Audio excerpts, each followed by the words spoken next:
मित्रांनो, स्वागत आहे आपल्या YouTube चॅनलवरती ॲग्री विथ सौरभ. आज आपण जाणून घेणार आहोत, उन्हाळी कांद्याच्या उत्पादनामध्ये वाढ कशाप्रकारे केली पाहिजे? एकरी उत्पन्नात 20 ते 25 टन आपण कशाप्रकारे उत्पन्न घेतलं पाहिजे? चला तर आज आपण जाणून घेऊया.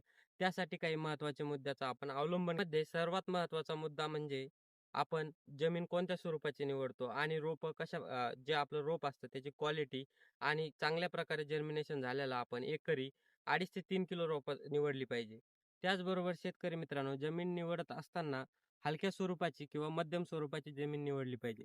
जास्त काळीची कांद्यासाठी चांगली नसते. त्याचबरोबर शेतकरी मित्रांनो, आपण लागवडीची पद्धत आणि लागवडीपूर्व कोणती मशागत केली पाहिजे? मशागत करत असताना आपण सर्वात पहिले आपल्या शेताला जे आपण नांगरणी करून घेतली पाहिजे. त्यानंतर रोटावेटरच्या साहाय्याने आपण शेत हलकसं हे लेव्हल करून घेतलं पाहिजे. त्यानंतर आपण त्यावरती सारणी यंत्राच्या सहाय्याने आपले गादी-वाफे किंवा बेड यासारखा आपल्याला ज्या पद्धतीने लावायचे ते आपण पुढे बघूया.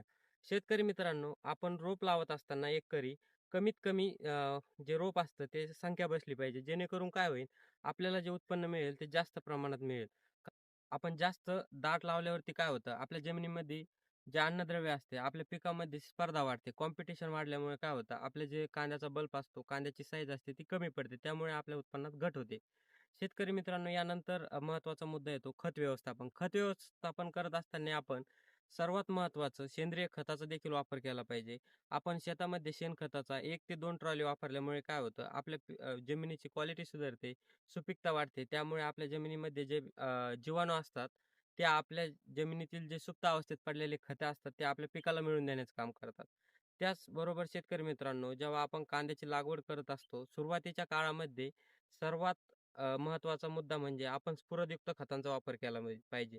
यामध्ये खत वापरताना डी-ए-पी किंवा 1261 त्याचबरोबर 12-32-16, 20-20-013 यासारख्या खतांचा वापर केला पाहिजे. यामध्ये काय असतं व्हेजिटेटिव्ह ग्रोथ होत असते आपल्या कांद्यांची.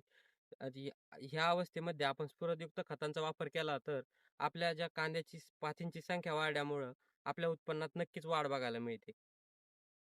याचबरोबर जेव्हा आपण रासायनिक खताची मात्रा वापरत असताना डी-ए-पी वापरत असताना आपण 80 ते 90 किलो प्रति एकरी त्याचबरोबर आपण एखाद्या कुठल्याही चांगल्या कंपनीचे मायक्रोन्यूट्रिएंट 30 किलो किंवा पॅन्टो देखील वापरू शकतो. त्यामुळे आपल्या उत्पन्नात नक्की वाढ बघायला मिळेल. शेतकरी मित्रांनो, त्यानंतर जर सर्वात महत्त्वाचा मुद्दा म्हटलं तर तण नियंत्रण. तण नियंत्रण कशाप्रकारे केलं पाहिजे? त्यासाठी आपण तणनाशकाचा वापर केला पाहिजे का? जर आपल्या शेतामध्ये मर्यादेपेक्षा जास्त तण असेल, तर आपण तणनाशकाचा वापर केला पाहिजे. शक्यतो टाळायला पाहिजे. यामुळे आपल्या उत्पन्नात 100% घट होते. चला तर आज आपण जाणून घेऊया तणनाशक वापरताना आपण किती दिवसांनी वापरायला पाहिजे. जेव्हा आपण लागवड करून आपले पीक 20 ते 21 दिवसाला होते, त्या अवस्थेमध्ये आपण पाणी देऊन घेणे आणि त्यानंतर तणनाशकाचा वापर करणे.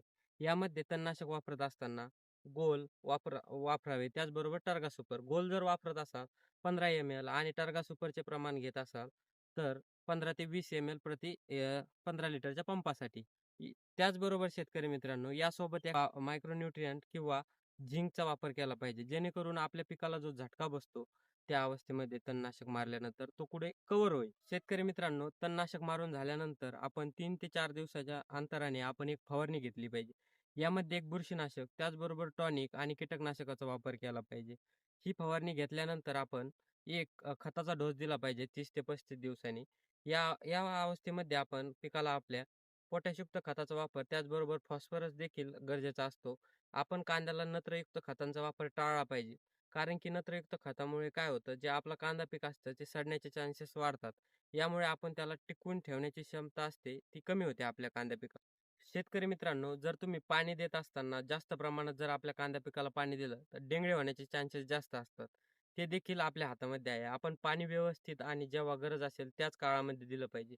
शेवटचा जो काळ असतो, त्यामध्ये आपला कांदा हा काढणीला येत असतो. त्याच्या अगोदर आपण केव्हा पाणी बंद केले पाहिजे, यावरती आपण संपूर्ण व्हिडिओ टाकणार आहे.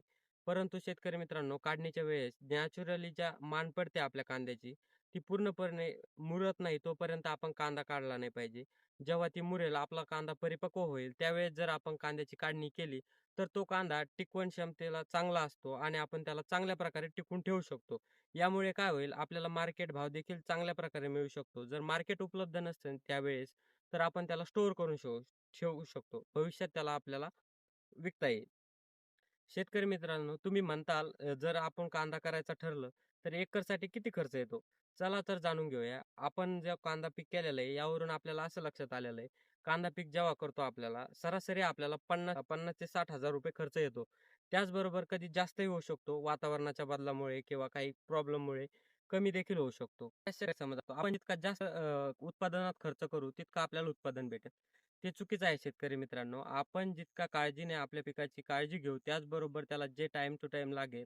खर्च वाढला म्हणजे उत्पादन वाढले असं होत नाही शेतकरी मित्रांनो. आपण आपल्या पिकाचे योग्य ते नियोजन केलं, तर आपल्याला निश्चितच तिथे उत्पन्नात वाढ झालेली दिसते. या सर्व गोष्टीचा जर आपण अवलंब केला, तर आपल्याला एकरी 20 ते 25 टन सहजपणे मिळू शकते. तर त्याचबरोबर आपल्या कांद्यामध्ये 3 ते 4 फवारण्याची गरज असते. यामध्ये सुरुवातीच्या ज्या 2 ते 3 फवारण्या असतात, यामध्ये बुरशीनाशक, कीटकनाशक, टॉनिक किंवा विद्राव्य खताचा वापर केला पाहिजे. परंतु जे शेवट फवारणी असते 1 किंवा 2 त्यामध्ये आपण कांद्याची वाढ स्टॉप होण्यासाठी शेतकरी मित्रांनो, त्यानंतर महत्त्वाचा मुद्दा म्हणजे पाणी व्यवस्था. लागवडी वेळेस जे आपण पाणी देतो, त्यानंतर जे आपण आमवणी देतो 5 ते 6 दिवसानंतर किंवा 8 दिवसानंतर जमिनीनुसार, हे आपल्याला लवकर वेळेवर देणं गरजेचं आहे. या काळामध्ये आपलं जे कांद्याचं रोप असतं, याला मूळ जे असतात त्याचे डेव्हलप होण्याचा कालावधी असतो. जर आपण त्या अवस्थेमध्ये पाणी थोडे लेट उशिरा दिले, तर काय होईल, त्या मुळांची वाढ स्टॉप होते. त्याचबरोबर जमीन भेगाडल्या जाते. त्यामुळे मुळे जे असतात ते नवीन तुटल्या जातात. शेतकरी मित्रांनो, त्यानंतर जर सर्वात महत्त्वाचा मुद्दा जर म्हटलं, तर लागवडीची पद्धत. आपण कोणत्या पद्धतीने कांदा लागवड करतो? आपण जर बेडवरती लागवड करत असेल, तर त्यासाठी आपण काय करायला पाहिजे? आणि आपण त्याचबरोबर सरीवर लावतात आणि आणखीन एक सर्वात जास्त वापरली जाणारी पद्धत म्हणजे गादी वापा. यामध्ये काय आपण पाणी देण्यासाठी एकदम सुव्यवस्थित असते ही पद्धत. त्याचबरोबर शेतकरी मित्रांनो, जर आपण गादी वाफ्यावरती कांदे लावत असताना आपल्याला उत्पन्न वाढ झालेली 100% मिळते. त्याचबरोबर आपल्या उत्पन्नात जो खर्च